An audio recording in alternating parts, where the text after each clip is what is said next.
आलोक sir, सुबह 9 बजे तक करीब 8% के करीब पोलिंग का एक आंकड़ा औसत निकलकर आता हुआ सामने दिख रहा है। मेरा सीधा सवाल आपसे ये कि बीजेपी तीसरी बार जा रही है जनता के सामने इस उम्मीद के साथ कि वो इस बार भी जनता की उम्मीदों पर खरी उतरते हुए सत्ता तक पहुंचेगी, ये उसका सोचना है और मानना है। लेकिन जब मतदान बढ़ता है, मान लीजिए शाम को, तो सबसे ज्यादा डर किसे लगता है? कौन सबसे ज्यादा डरता है बढ़ते हुए मतदान से? राजीव जी, देखिए, मैं भविष्यवाणी में विश्वास नहीं करता, लेकिन मेरा ये मानना है कि जैसे अभी आपने अपने संवाददाता बता रहे हैं, क्योंकि आप और हम फील्ड में इस समय नहीं है, आप तो मतदान आपको अभी जाके करना है। 1 घंटे से यदि खड़े हुए हैं, इसका मतलब है कुछ मतदान केंद्रों पर इसका मतलब गति धीमी होना। ये एक आश्चर्य की बात है। चुनाव आयोग तो अपना कार्यक्रम देख रहा होगा, मॉनिटर करते हैं वो लोग। उनको सुनिश्चित करना चाहिए कि ऐसी जगह पर जहां ये माना जाता है कि 10 मिनट 15 मिनट से अधिक नहीं इंतजार किया जाएगा, चुनाव आयोग कहता रहा है। मैं आलोचना नहीं कर रहा हूँ, मैं एक सिस्टम में कहीं ना कहीं लोगों में उत्साह ज्यादा है, पहली बात ये। और आपने ठीक कहा, ज्यादा वोट का परसेंटेज की सफलता पार्टी की जीत हार की नहीं है।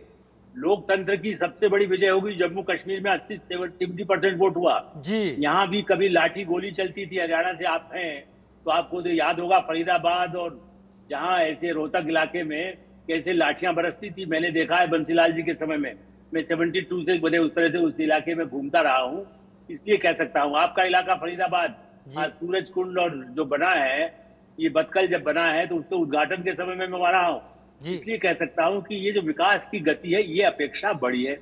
इसके साथ लोगों में अपेक्षा है कि देखिए हमें रोजगार मिले, ये मांग की जा रही है किसानों के लिए। लेकिन जो मिला है एवरेज, एआरडी की रिपोर्ट आपने देखी होगी, हो सकता है आपने चैनल भी चलाया है कुछ चीजें, कि आप 8-10 करोड़ रुपया हर उम्मीदवार एवरेज इनकम उनके पास संपत्ति है। भूपेंद्र सिंह हुड्डा, यदि आप अपने संवाददाता भी बोल रही थी, वो वहां के राजा हैं एक तरह से। एक समय में उनके पिता सुंदर सेनानी रहे, चौधरी वीरेंद्र सिंह के पिता सुंदर सेनानी रहे। आलोक सर, एक आपने बात बोली ना करोड़पति की, मैं आपके सामने कुछ फैक्ट रख देता हूं। जो करोड़पति उम्मीदवार या दावेदार जो आम आदमी का वोट लेकर सत्ता तक पहुंच रहे हैं, सबसे आगे बीजेपी है, 85 उम्मीदवार करोड़पति हैं। उसके ठीक नेक टू नेक फाइट में कांग्रेस है, 84 उम्मीदवार। और जो आम आदमी पार्टी है उसके 52 उम्मीदवार करोड़पति हैं, 46 जजपा के हैं, 34 आईएनएलडी और 18 बसपा के करोड़पति उम्मीदवार हैं। आप आगे उसका विस्तार दे दें। देखिए, इसीलिए मेरी आग्रह ये रहा है कि जो ऐसे हुड्डा जी अभी भी विधानसभा में रहे, वो मुख्यमंत्री बने या दीपेंद्र सिंह हुड्डा बने या शैलजा बने, ये सारे नेता यदि अपने इलाकों पर, वो अभी भी प्रतिनिधि है। देखिए, सरकार सड़क वहां जाकर के नहीं बनाती, वहां जिस इलाके में जो रहता है, रोहतक में भी, कहीं फरीदाबाद में है, कहीं गुड़गांव में है, कहीं दूर इलाकों में है, गांव में है, गन्नौर में है, सबकी बीजेपी वालों की भी जिम्मेदारी है। नवीन जिंदल कांग्रेस में ही थे, आज उनकी इंडस्ट्री है। राहुल गांधी अभी क्या कह रहे थे, क्षमा करेंगे हमारे पास कांग्रेस की प्रवक्ता है, लेकिन देखिए वो कल तक कांग्रेस में ही थे। और किस तरह से जो है उन्होंने विकास किया ना। उन्होंने कहा छत्तीसगढ़ तक में फैक्ट्रियां लगा रखी है, उड़ीसा में लगा रखी है।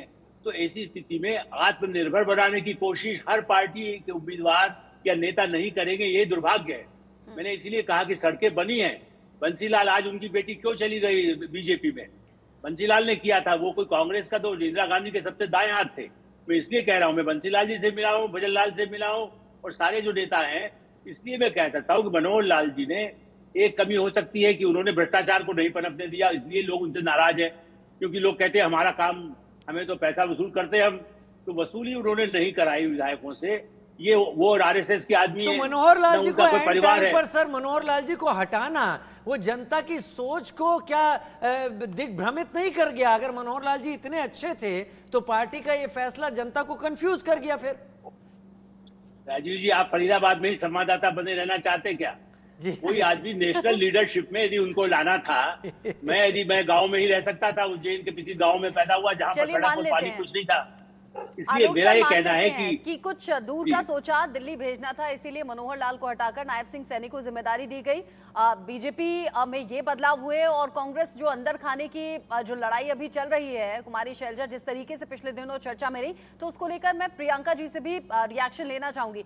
प्रियंका जी, चूंकि 2024 के इलेक्शंस अभी कवर हो रहे हैं, आज वोटिंग का दिन है, लेकिन 2014 और 2019 के कुछ आंकड़े मैं आपके साथ में साझा करना चाहूंगी, उसके बाद मेरा सवाल होगा। 2014 में बीजेपी ने जीती थी 47 सीटें, ये 2019 में जाकर हो गई 40 सीटें। कांग्रेस ने जीती थी 2014 में 15 सीटें, जो 2019 में जाकर हो गई 31 सीटें। जो ट्रेंड हम देख रहे हैं, कांग्रेस की सीटें बहुत तेजी से बढ़ी हैं, लेकिन बीजेपी की घटी हैं। तो 2024 में ये भी एक रीजन है क्या कि कांग्रेस इतना कॉन्फिडेंट है और सीधे कह रही है कि हाँ, हम क्लीन स्वीप करेंगे? देखिए, मुझे लगता है कि जिस तरह से वोटिंग पैटर्न आपने बताया कि 2014 में क्या था, 2024 में क्या था और अब असेंबली इलेक्शन में क्या होने वाला है, ये अपने आप में पूरा एक जवाब है जो सवाल आपने पूछा कि जनता पूरी तरीके से त्रस्त हो चुकी है। और जनता त्रस्त इसलिए हो चुकी है क्योंकि जो वादे किए गए जनता से, वो पूरी तरह से अपने आप को ठगा हुआ महसूस कर रही है।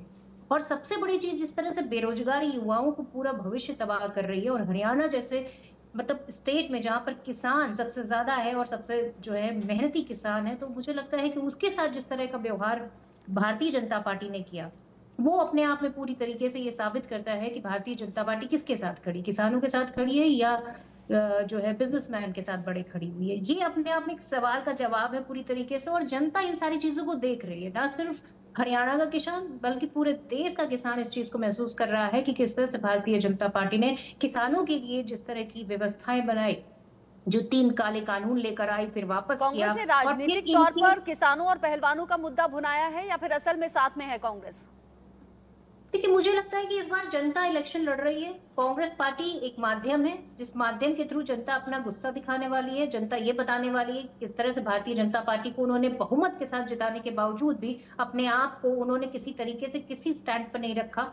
जनता को पूरी तरीके से दरकिनार किया, चाहे वो जो है किसान की एमएसपी की बात हो, फसलों की बात हो, फसलों के भुगतान की बात हो, या फिर फसलों के नुकसान के भुगतान की बात हो, रोजगार की बात हो, महिला पहलवानों के सम्मान की बात हो, युवाओं के करियर और उसके भविष्य का सवाल हो। जिस तरह से स्कूल कॉलेज मेडिकल कॉलेज की फीसें बढ़ी, जिस तरह से भ्रष्टाचार हुआ, पेपर लीक हुए, जिस तरह से महिलाओं के प्रति अपराध बढ़ा, लगातार अपराध बढ़ता रहा, पर भारतीय जनता पार्टी अपनी मतलब आंखों पर पट्टी बांधकर बैठी रही। ये सारी चीजें हैं। विकास की अगर हम बात करें तो विकास के नाम पर खोखले दावे किए गए। जिस तरह से स्मार्ट सिटी की बात की गई, आप जाके देखिए, आपका कैमरा लगा के देखिए किस तरह से नाली हो, सीवर हो, पीने का पानी हो, इस तरह की समस्याएं पूरी विकराल रूप रख समस्याएं हैं तो सही, लेकिन फिर हरियाणा के लोग ये भी कह रहे हैं कि भाई जब कांग्रेस सत्ता में थी तब ये काम क्यों नहीं कर दिए, आज वो काम सुधरे हुए होते अगर सरकारें अपनी जिम्मेदारी समझती। ये बीजेपी और कांग्रेस दोनों से ही सवाल है।